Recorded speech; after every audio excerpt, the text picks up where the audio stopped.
as I recall, and let me know if this is your memory, Kate, but it was really kind of a effort between both of us. We have collaborated before. We'd created a new media series called Her Story that came out in 2016 and ended up being nominated for an Emmy and winning a Peabody Award and a Gotham Award. So we had always wanted to collaborate again. So in part, the inspiration of the story, which is about a father and daughter in the aftermath of their home burning down in a Northern California fire, I knew that I wanted to write something based in wine country for many years because we have some dear family friends up there, and they had always been offering their place for years, and then they actually lost their home and entire property in one of the fire in 2017. So once the fires happened, it kind of, I took a different story bent, and then through talking with Kate, we were discussing this sort of specific story around a father and daughter, and specifically around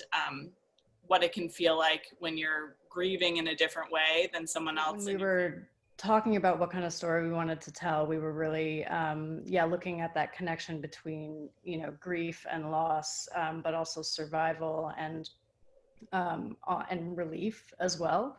And when we were talking about the story, a personal story from my life came in, and it was basically many years ago, a friend of ours, a friend of my family's, she was in her 80s.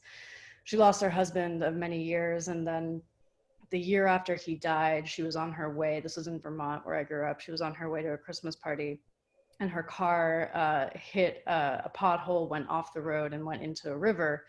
And she was able to crawl out of the car and hold onto a branch and survive. But she realized later that she was actually relieved and grateful that her husband had passed the year prior, because if he hadn't, he would have been in the car and she wouldn't have been able to save him, and he would not have survived. And she would have felt that guilt. She would have, felt, that kind of burden.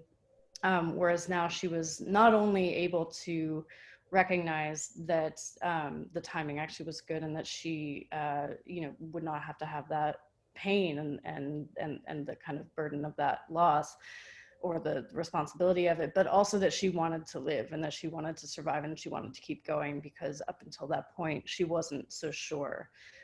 So that really interests me in terms of how we look at loss and how we look at grief, and how sometimes the timing and the things that are impacting our lives externally can actually lead to us feeling feelings of relief and joy, even in the face of and despite the loss that we feel. With this story, we're meeting these people who are at completely opposite ends, or seemingly opposite ends of the grieving spectrum.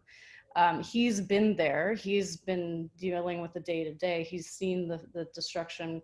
He was there when it happened.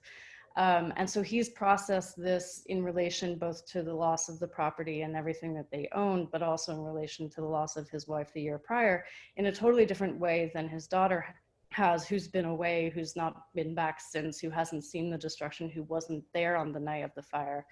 And so we really wanted to play with how those two people on seemingly different ends of that spectrum come together for the first time, in this case, to deal with the kind of property value and insurance situation. But that's like the surface level. On the more intimate, deeper level, it's really how do they come back together as a family, and how do they relate to one another, having experienced this in two different ways.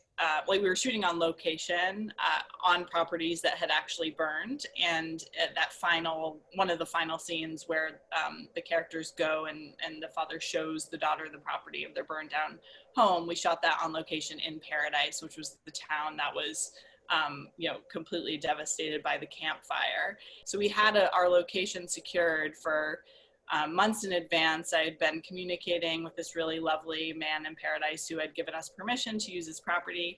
But in Paradise, because there was so much devastation, the city was kind of going through the city, street by street, bulldozing the properties. Like first they would do kind of a safety clearing so that the lots were cleared of asbestos, and then they would completely raze the property.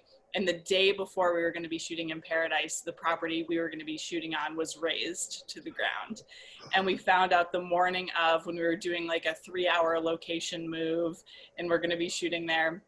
And so what ended up happening is there was one restaurant still open in the city, and they were incredibly gracious. They let us kind of set up our base camp in their parking lot, and we in exchange, you know, bought food from them for our crew and cast. And one of our producers went or called the restaurant and explained the situation. We just lost our location.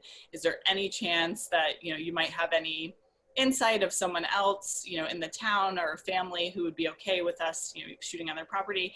And the waitress who took the call, like, put the phone down and then just called out into the dining room and was like, hey, does anyone here like have their, you know, home that burned down? It'd be cool with these people coming and, you know, filming this scene tomorrow. And someone, like, over their eggs was like, yeah, I'm pretty sure my family would be okay with that. And then she, you know, got in touch with their parents, and they let us film there. So that was kind of one of those classic, especially, you know, tighter budget production, last minute stressors that we had to deal with. Laura and I have known Colette and Dylan for many years. Laura and I met actually working for V-Day, which is a worldwide organization to end violence against women and girls, founded by Eve Ensler, who now goes by V. She is also Dylan's mother.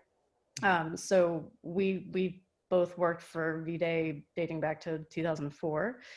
So we've known Colette since she was a kid. And Colette is actually the first person that we cast when we started talking about this script. I had an opportunity to work with her years ago. It didn't work out, but she had always been in my mind. So when we started kind of creating this storyline, she was really someone that came to mind as someone who could do this. She's got kind of a nuance to her and this subtlety that I think is really beautiful. And so when she came on board, we thought it'd be really interesting and fun to get that connection that she has obviously with her actual father. So we asked Dylan and he was down to do it. And I think that ability to kind of play on some of the things that are just inherent in their relationship really adds to the story that Laura wrote so beautifully. My personal one is I'm Laura Zach on Instagram, and then at @la_wa on Twitter, but you can also just find me by looking up Laura Zach. Drinkwater Studios is the name of the production company that I co-founded with my brother Graham, and which was the company behind this film. So all of the socials for the film will be through at Drinkwater Studios on Instagram. Will be November 13th at HollyShorts. Right. That's a Friday, yep. And we're in a program called Family Matters.